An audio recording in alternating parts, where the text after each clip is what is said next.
وَمِمَّا رَزَقْنَاهُمْ يُنْفِقُونَ۔ یہ جو بندہ نجیز نے آیت مبارکہ پڑھی وَمِمَّا رَزَقْنَاهُمْ يُنْفِقُونَ، جس کا مفہوم ہے اور متقی وہ ہیں کہ ہم نے جو انہیں دیا ہے اس میں سے ہماری راہ میں خرچ کرتے ہیں۔ اللہ تعالیٰ قرآن پاک میں فرما رہے کیوں؟ کیونکہ طبرانی شریف کی حدیث مبارکہ ہے، حضرت بریرہ رضی اللہ تعالیٰ عنہ ان سے روایت ہے، وہ فرماتے ہیں کہ تاجدار دو جہاں، شاہ سوار لامکاں، مالک زمین و آسمان، روح کن فکان، حضور پر نور، شافی یوم النشور، حبیب رب غفور، حضرت احمد مجتبی، حضرت محمد مصطفیٰ صلی اللہ علیہ وآلہ وسلم، آپ نے فرمایا جو قوم زکوٰۃ نہ دے گی اللہ تعالیٰ اسے قحط میں مبتلا فرما دے گا۔ حضور کا فرمان ہے، اور دنیا کا نظام چینج ہو سکتا ہے، تبدیل ہو سکتا ہے، حضور کا فرمان نہیں ہو سکتا۔ اور اسی طرح حدیث مبارک ہے، حضرت ابو ہریرہ رضی اللہ تعالیٰ عنہ سے روایت ہے، آپ فرماتے ہیں کہ رسول اللہ صلی اللہ علیہ وسلم نے فرمایا کہ دوزخ میں سب سے پہلے 3 شخص جائیں گے، دوزخ میں سب سے پہلے 3 شخص جائیں گے، ان میں ایک تونگر ہے کہ اپنے مال میں اللہ عز و جل کا حق ادا نہیں کرتا، یعنی وہ بندہ جو اپنے مال میں کنجوسی کرتا ہے، اللہ تعالیٰ کی راہ میں خرچ نہیں کرتا، وہ پہلے ان لوگوں میں سے ہوں گے جو دوزخ میں ڈالے جائیں گے۔ حضور نبی کریم صلی اللہ علیہ وسلم کا فرمان ہے۔ اسی لیے ہمیں چاہیے کہ ہم پر جو زکوٰۃ اگر فرض ہے تو اس کو فوراً ادا کر دیں، فوراً ادا کر دیں، اس کو ایک دن بھی اوپر نہ دیں۔ اور اسی طرح طبرانی شریف کی ہی حدیث مبارک ہے، اور حضرت ابو دردہ رضی اللہ تعالیٰ عنہ سے روایت ہے، حضرت ابو دردہ سے روایت ہے، وہ فرماتے ہیں حضور صلی اللہ علیہ وسلم نے فرمایا زکوٰۃ اسلام کا پل ہے، زکوٰۃ جو ہے وہ اسلام کا پل ہے، یعنی زکوٰۃ دینا فرض ہے، دو گے تو اسلام کی طرف جاؤ گے۔ اور اسی طرح ایک اور حدیث مبارکہ میں آتا ہے، حضور نبی کریم صلی اللہ علیہ وسلم نے فرمایا تمہارا اسلام کا پورا ہونا یہ ہے کہ تم اپنے اموال کی زکوٰۃ ادا کرو۔ کہاں حضور دوزخ کا بھی بتا رہے ہیں، اور کہاں حضور یہ بھی بتا رہے ہیں کہ اپنے مال میں سے زکوٰۃ ادا کرو، کیونکہ اگر تم زکوٰۃ ادا کرو گے تو تمہارا اسلام پورا ہوگا، ورنہ اسلام پورا نہیں ہوگا۔ حضرت سیدنا ابو ہریرہ رضی اللہ تعالیٰ عنہ سے روایت ہے، وہ فرماتے ہیں کہ میں حضور نبی کریم صلی اللہ علیہ وسلم سے سنا، جس کا مفہوم ہے، وہ فرماتے ہیں کہ حضور فرماتے ہیں کہ بنی اسرائیل کے زمانے میں 3 شخص ہوئے، بنی اسرائیل کے زمانے میں 3 شخص ہوئے، تینوں کو کوئی نہ کوئی مرض تھا۔ ان میں سے ایک جو تھا اس کو کوڑ کا مرض تھا، دوسرا جو آدمی تھا وہ گنجا تھا، تیسرا جو آدمی تھا وہ آنکھوں سے اندھا تھا، نابینا تھا۔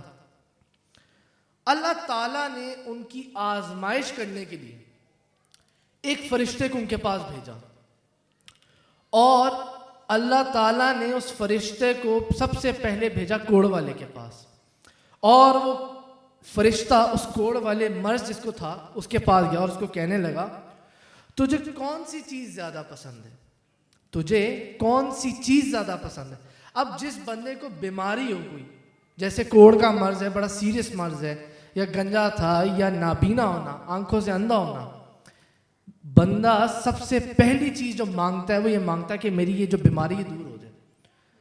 تو جب وہ فرشتہ اس کوڑ والے بندے کے پاس گیا، اس سے سوال کیا کہ تجھے کیا چیز اچھی لگتی ہے، کہ تو کیا چاہتا ہے؟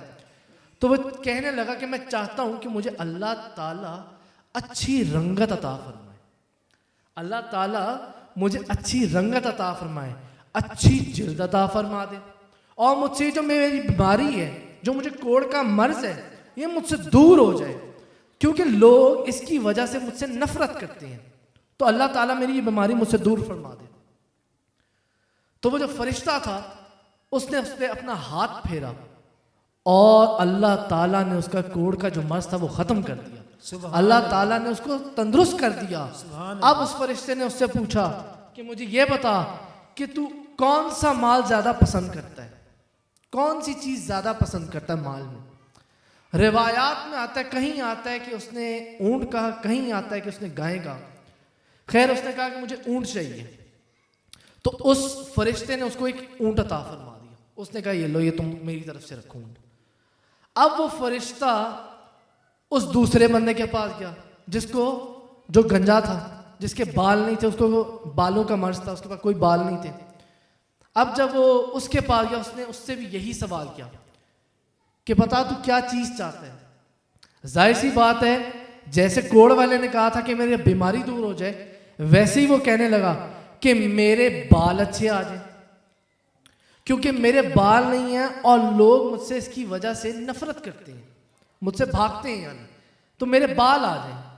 تو اس فرشتے نے اس کے بھی سر پر ہاتھ پھیرا، اور روایات میں آتا ہے، حضور فرماتے ہیں کہ اللہ تعالیٰ نے اس کو بھی بال عطا فرمائے. اب تیسرا بندہ جو نابینا تھا، وہ فرشتہ اس کے پاس گیا اور وہ فرشتہ کہنے لگا بتا تو کیا چاہتا ہے، تیری کیا خواہش ہے؟ تو وہ کہنے لگا، وہ نابینا بندہ کہنے لگا اللہ تعالیٰ مجھے آنکھیں عطا فرما دے، میں آنکھوں سے نابینا ہوں، کیونکہ لوگ مجھ سے نابینا ہوں، لوگ مجھ سے بھاگتے ہیں، مجھ سے نفرت کرتے ہیں، تو اللہ تعالیٰ مجھے آنکھیں عطا فرما دے.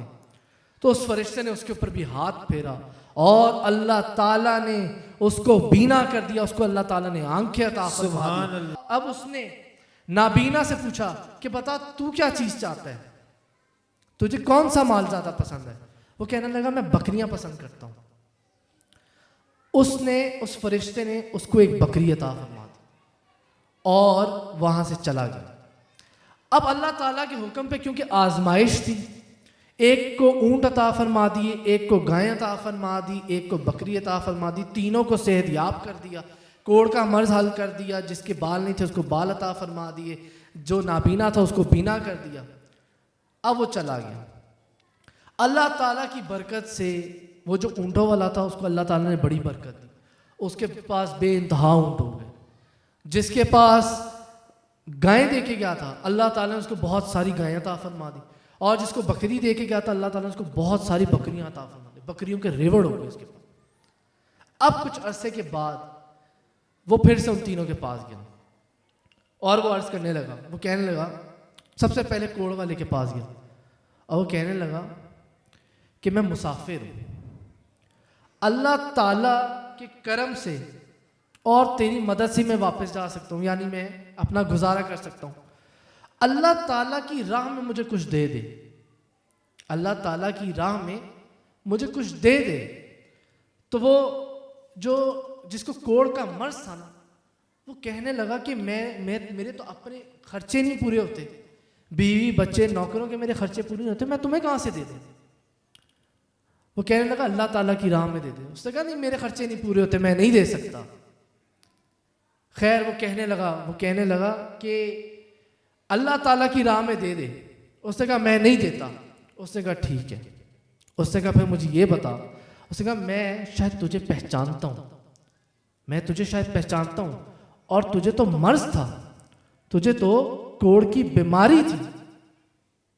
تو وہ کہنے لگا کہ نہیں یہ ساری میری اپنی محنت ہے، اور میرا جو مال ہے وہ بھی میرا اپنی محنت، یعنی اب اس نے میں کی. اس نے کہا یہ میرے ساری محنت سے میرا بنا ہے مال، جو میرے اونٹ ہے ساری میری محنت ہے. تو وہ فرشتہ آگے سے کہنے لگا اگر تو جھوٹا ہے تو اللہ تعالیٰ تجھے ویسا ہی کر دے جیسا تو پہلے تھا. وہ فرشتہ کہنے لگا. ابھی اتنی دیر تھی، وہ فرشتہ کہہ کے اس کو چلا گیا. اب وہ فرشتہ یہی بات لے کر چلا گیا جس کے پاس اللہ تعالیٰ نے جس کو گائیں عطا فرمائی تھی، اور بے انتہا گائیں عطا فرمائی تھی. اس سے جا کے عرض کرنے لگا کہ مجھے اللہ تعالیٰ کی راہ میں کچھ دے دے، مجھے اللہ تعالیٰ کی راہ میں کچھ دے دے، میں ایک مسافر ہوں، تاکہ میرا خرچہ پورا ہو سکے. اور اس جس کو گائیں عطا فرمائی تھی، جس کے بال نہیں تھے، جو گنجا تھا، وہ بھی یہ کہنے لگا. وہ کہنے لگا یہ میری اپنی محنت ہے اور میں جدی پشتی امیر ہوں. تو وہ فرشتہ یہی اس کو بات کہنے لگا. وہ کہنے لگا اگر تو جھوٹا ہے تو اللہ تعالیٰ تجھے بھی ویسا ہی کر دے جیسا تو پہلے تھا. اب وہ فرشتہ تیسرے بندے کے پاس گیا. پہلے کوڑ والے کے پاس گیا، اس نے انکار کر دیا، اسی بندے نے عطا کیا تھا کیونکہ وہ انسانی بھیس میں تھا. دوسرے کے پاس گیا جو گنجا تھا، جس کو گائیں عطا فرمائی تھی، اس نے بھی انکار کر دیا. اب وہ تیسرے کے پاس چلا گیا جو نابینا تھا اور اس کو جا کے کہنے لگا کہ مجھے اللہ کی راہ میں کچھ دے دے. تو وہ نابینا کہنے لگا تو اللہ کے نام پر مجھ سے مانگتا ہے؟ اے بندے تو جو چاہے وہ لے جا, میں تجھ سے ایک سوال نہیں کروں گا, کیونکہ یہ اللہ تعالیٰ ہی تو ہے کہ جو میں نابینا تھا اس نے مجھے بینا کیا, اور اس کی ہی دیوی رحمت سے میں نے بکریوں کے ریوڑ بنائے. تو اگر یہ سارا مال بھی لے جائے گا تو میں تجھ سے ایک سوال نہیں کروں گا, یہ تیری مرضی, لے جا جو لے کے جا. نعرہ تکبیر, نعرہ رسالت, نعرہ رسالت.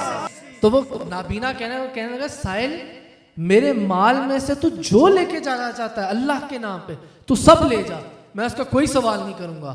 تو وہ فرشتہ کہنے لگا مجھے تم تینوں لوگوں کے لیے, جس کو کوڑ کا مرض تھا, جس کو گنجا تھا, جس کو بال نہیں تھے, اور جو نابینا تھا آنکھوں سے, اس فرشتہ کہنے لگا کہ میں تو تم لوگ کا امتحان لینے آیا تھا, مجھے اللہ تعالیٰ نے بھیجا تھا کہ تمہارا امتحان لوں اور دیکھوں کہ کون اس میں کامیاب ہوتا ہے یا دیتا ہے یا نہیں دیتا اللہ تعالیٰ کی راہ میں.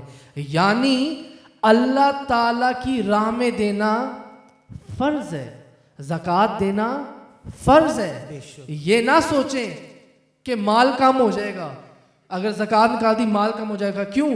کیونکہ حضور نبی کریم صلی اللہ علیہ وسلم کا فرمان ہے, آپ نے فرمایا زکوٰۃ دے کر اپنے مالوں کو مضبوط قلعوں میں بند کر لو. سبحان اللہ, حضور کا فرمان ہے.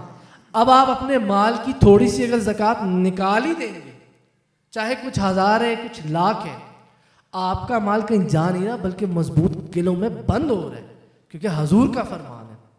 یہ نہ سمجھے کہ آپ کی دولت کم ہو جائے گی. اللہ تعالیٰ کی ذات پر یقین رکھیں, توکل کریں, توکل اللہ ہونا چاہیے. سبحان اللہ. حضور نبی کریم صلی اللہ علیہ وسلم نے فرمایا, آپ کا فرمان عالی شان ہے, آپ نے فرمایا اللہ تعالیٰ پر توکل ایسے کرو جیسے اس پر توکل کرنے کا حق ہے. سبحان کہ اللہ. چڑیا کو ایسے عطا فرماتا ہے کہ وہ جب صبح کی اڑان بھرتی ہے تو خالی پیٹ اڑتی ہے, اور جب واپس لوٹتی ہے تو اس کا پیٹ بھرا ہوا ہوتا ہے. سبحان اللہ. نعرہ تکبیر, نعرہ رسالت, نعرہ رسالت. تو بات ہے اصل میں یقین کی, یقین ہونا چاہیے اللہ تعالیٰ کی ذات پہ. اور دوسری بات حکم ہو گیا, اللہ تعالیٰ نے حکم کیا, اس کے محبوب بندے نے حکم کر دیا کہ زکوٰۃ ادا کرنی ہے تو زکوٰۃ دینی ہے, فرض ہے. اور یہ مدرسہ MQF محسن قرآن فاؤنڈیشن جو میرے بابا جان نے پچھلے 20-25 سال پہلے اس کی فاؤنڈیشن رکھی تھی, یہاں آپ دوست حیران ہوں گے, سینکڑوں بچے فری تعلیم حاصل کرتے ہیں. سبحان اللہ. سینکڑوں بچے, ماشاءاللہ. اگر آپ کو کبھی موقع ملے کبھی ایک بار صبح کے وقت آ کر دیکھیں. سبحان اللہ. فری تعلیم حاصل کرتے ہیں, بہت سے بچے حفظ کی تعلیم حاصل کرتے ہیں, سبحان اللہ. اسکول کی ایجوکیشن حاصل کرتے ہیں, ہر تعلیم ان کو دی جاتی ہے. تو اگر آپ میں سے کوئی زکوٰۃ دینا چاہے اس ادارے کو ضرور دیں, ضرور دیں. وہ آپ ادارے کو نہیں دے رہے, وہ آپ اپنے لیے بھلائی کر رہے, وہ آپ ان بچوں کو دے رہے. وآخر دعوانا الحمدللہ.